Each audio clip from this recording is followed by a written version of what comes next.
লখিমপুৰত হিট ষ্ট্ৰোকত মহিলাসহ 3গৰাকী লোকৰ মৃত্যু। যোৰহাটৰ কাৰ্মেল স্কুলত অসুস্থ হৈ পৰিল কেইবাগৰাকী শিক্ষাৰ্থী। আৰু দুদিনলৈ অব্যাহত থাকিব প্ৰচণ্ড গৰম। উৎকট গৰমে দহিছে ৰাজ্যবাসীক। দৈনিক ঊৰ্ধ্বমুখী হোৱা তাপমাত্ৰাই ত্ৰাহি মধুসূদন সোঁৱৰাইছে সৰ্বসাধাৰণক। অস্বাভাৱিক গৰমে ব্যাহত কৰিছে স্বাভাৱিক জীৱনযাত্ৰা।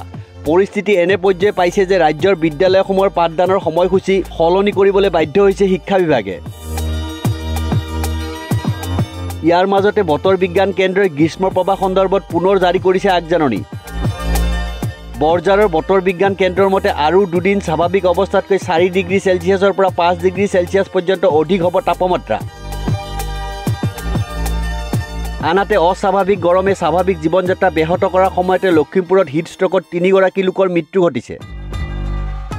এই লোককেইগৰাকী হৈছে লখিমপুৰ নগৰৰ 3 নং ৱাৰ্ড পদ্মানগৰৰ সুনীল কছাৰী, বগীনদী থানা অন্তৰ্গত তাৰিয়নী ৰাজগড়ৰ চম্পাৱতী ফুকন আৰু লখিমপুৰ আজাদ ৰাজখোৱা গাঁৱৰ সোণাৰাম ৰাজখোৱা। মৃত চম্পাৱতী ফুকনৰ পৰিয়ালে জনোৱা মতে সম্পূৰ্ণ সুস্থ মহিলাগৰাকী যোৱা নিশা 8 মান বজাৰ পৰা হঠাৎ অসুস্থ হৈ পৰা চিকিৎসালয়লৈ নিয়াৰ যো-জা কৰোঁতেই মহিলাগৰাকীৰ মৃত্যু হয়।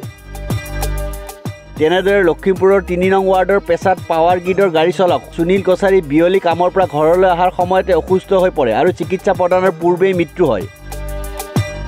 লখিমপুৰৰ আজাদ ৰাজখোৱা গাঁৱৰ জনস্বাস্থ্য কাৰিকৰী বিভাগৰ অৱসৰপ্ৰাপ্ত কৰ্মচাৰী সোণাৰাম ৰাজখোৱাই পুৱা 7 মান বজাত পথাৰত ঘাঁহ কাটিবলৈ যাওঁতে আকস্মিক মৃত্যুক সাৱটি লয়। উক্ত লোককেইজনৰ মৃত্যু সন্দৰ্ভত চিকিৎসকৰ মতামত জানিব পৰা হোৱা নাই যদিও পৰিয়ালৰ লোকে অত্যাধিক গৰমৰ বাবে মৃত্যু হোৱা বুলি জানিবলৈ দিছে। লখিমপুৰৰ বহুকেইখন শিক্ষানুষ্ঠানৰ ছাত্ৰ ছাত্ৰীও মাত্ৰাধিক গৰমৰ বাবে অসুস্থ হৈ পৰা বুলি জানিব পৰা গৈছে। কেৱল সেয়ে নহয়, প্ৰচণ্ড গ্ৰীষ্ম প্ৰৱাহত যোৰহাটত অসুস্থ হৈ পৰে ছাত্ৰ ছাত্ৰী।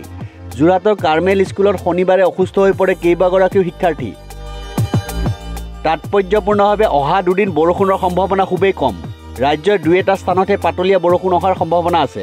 তাৰ পৰৱৰ্তী সময়ছোৱাত ৰাজ্যৰ কেইবাটাও স্থানত পাতলীয়াৰ পৰা মজলীয়া ধৰণৰ বৰষুণ অহাৰ সম্ভাৱনা আছে। লক্ষণীয়ভাৱে স্বাভাৱিকতকৈ কম বৰষুণৰ বাবেই দৈনিক বৃদ্ধি পাইছে তাপমাত্ৰা। প্ৰচণ্ড গ্ৰীষ্মই ৰাজ্যত এনে অৱস্থাৰ সৃষ্টি কৰিছে যে কোনো লোক ঘৰৰ পৰা বাহিৰলৈ ওলাব পৰা নাই।